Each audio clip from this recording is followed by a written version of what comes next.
on parle de la roue du Sud et de son esprit gardien, Chanodise, le coyote. Le Sud, premièrement, c'est l'été. Et les caractéristiques principales du Sud, c'est la croissance, la rapidité, la confiance. C'est la saison des amours aussi.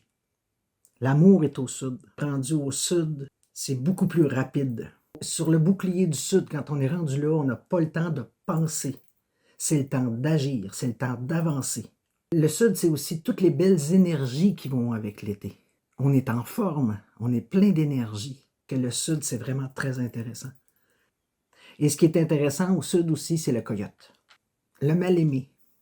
Parce que le coyote, il passe pour un trickster, un joker. C'est péjoratif quand on dit ça en anglais, un trickster. Tu peux pas te fier à ça. C'est pour ça que je dis que le coyote, c'est un mal-aimé. Mais le coyote est fascinant. La première idée du coyote, en tant que guide, c'est de te rappeler qu'il est important, même dans la vitesse, dans la rapidité, dans la croissance, de prendre soin de ton enfant intérieur. Le coyote apporte avec lui sa joie de vivre, son esprit de communauté, sa convivialité. On va avoir du fun.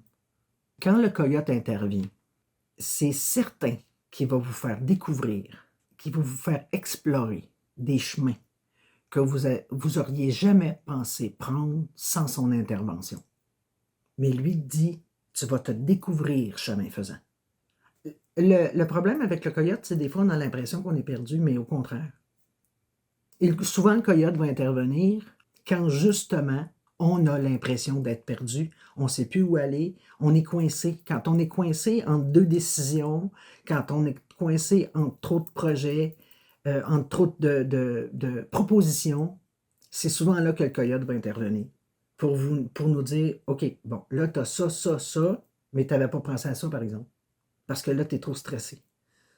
Et le coyote, il déstresse. C'est sûr que le coyote nous mène sur le chemin de la réalisation de soi. Pendant que le loup chasse pratiquement exclusivement en meute, là, le coyote est capable de se débrouiller tout seul. Puis c'est ça qu'il nous enseigne. À se débrouiller tout seul, à le suivre en confiance.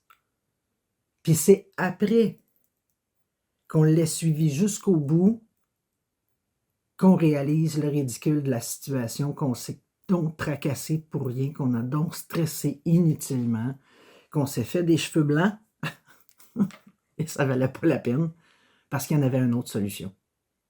C'est ça qui enseigne le coyote.